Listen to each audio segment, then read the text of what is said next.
রবীন্দ্রনাথ ঠাকুরের গল্পগুচ্ছ বই থেকে এখনকার গল্প, ছোট গল্প, রীতিমতো নভেল। প্রথম পরিচ্ছেদ। আল্লাহ আকবার শব্দে রণভূমি প্রতিধ্বনিত হইয়া উঠিয়াছে। একদিকে ৩,০০,০০০ যবন সেনা, অন্যদিকে ৩,০০,০০০ আর্য সৈন্য।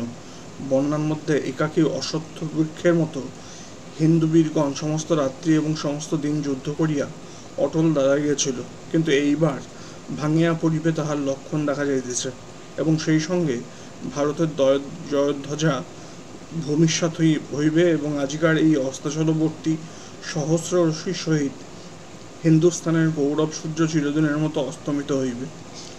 Har Har bomb bomb. পাঠক বলিতে পারো, কে ওই দৃপ্ত যুবা ৩৫ জন মাত্র অনুচর লইয়া মুক্ত অসি হস্তে অশ্বারোহণে ভারতের অধিষ্ঠাত্রী দেবীর করনিক্ষিপ্ত দীপ্ত বর্জ্যের ন্যায় শত্রু সৈন্যের উপর আসিয়া পতিত হইল? বলিতে পারো, কাহার প্রতাপে এই অগণিত যবন সৈন্য প্রচণ্ড বাত্যাহত অরণ্যানীর ন্যায় বিক্ষুব্ধ হইয়া উঠিল?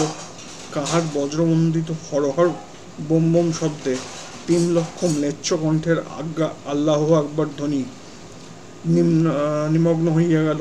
কাহার উদ্যত অসীর সম্মুখে ব্যাঘ্র আক্রান্ত মেষযূথের ন্যায় শত্রু সৈন্য মুহূর্তের মধ্যে ঊর্ধ্বশ্বাসে পলায়নপর হইল?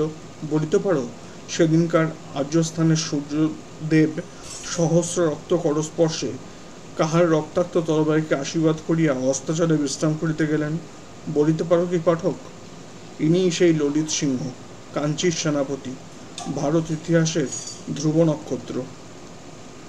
দ্বিতীয় পরিচ্ছেদ। আজ কাঞ্চীনগরে কিসের এত উৎসব?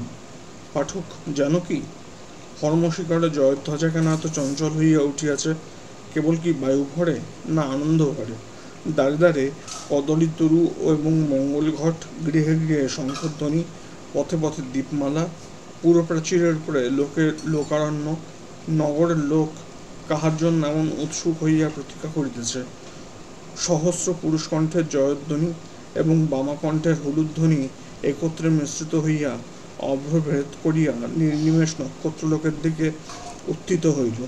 নক্ষত্রশ্রেণী বায়ুব্যাহত দীপমালার ন্যায় কাঁপিতে লাগিল।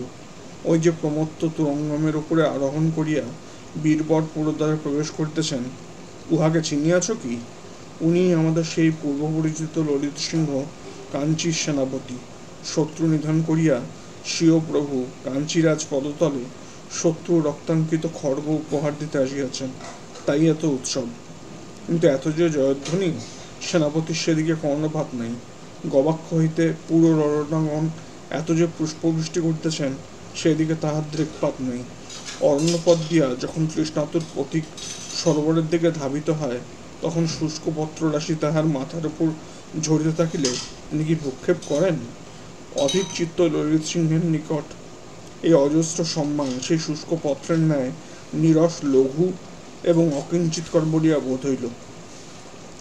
অবশেষে অশ্ব যখন অন্তঃপুর প্রাসাদের সম্মুখে গিয়ে উপস্থিত হইল, তখন মুহূর্তের জন্য সেনাপতি তাহার বলগা আকর্ষণ করিলেন।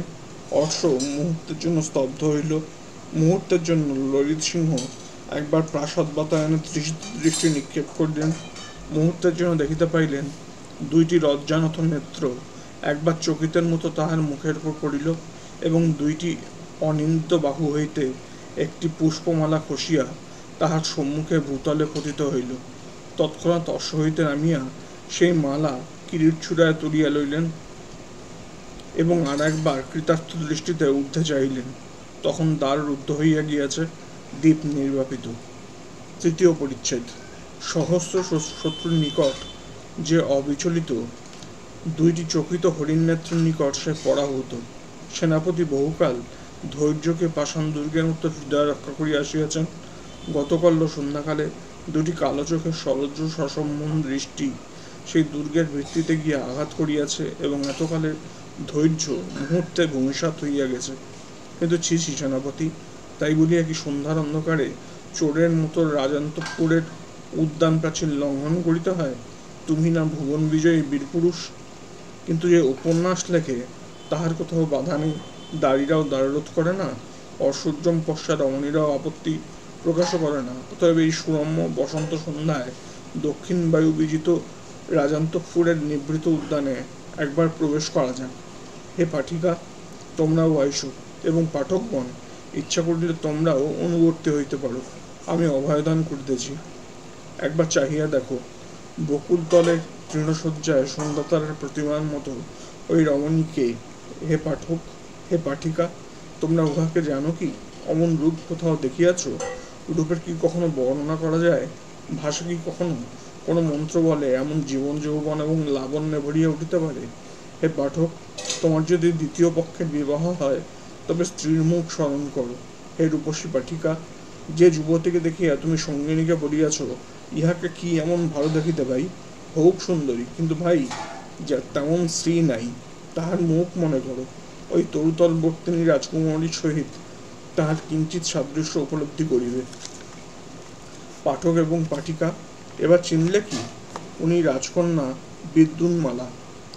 রাজকুমারী কোলের উপর ফুল রাখিয়া নতমুখে মালা গাঁথিতেছেন। সহচরী কেহই নেই। গাঁথিতে গাঁথিতে একবার অঙ্গুলি আপনার সুকুমার কার্যে শৈথল্য করিতেছে। উদাসীন দৃষ্টি কোনো এক অতি দূরবর্তী চিন্তারাজ্যে ভ্রমণ করিয়া বেড়াইতেছে। রাজকুমারী কি ভাবিতেছেন?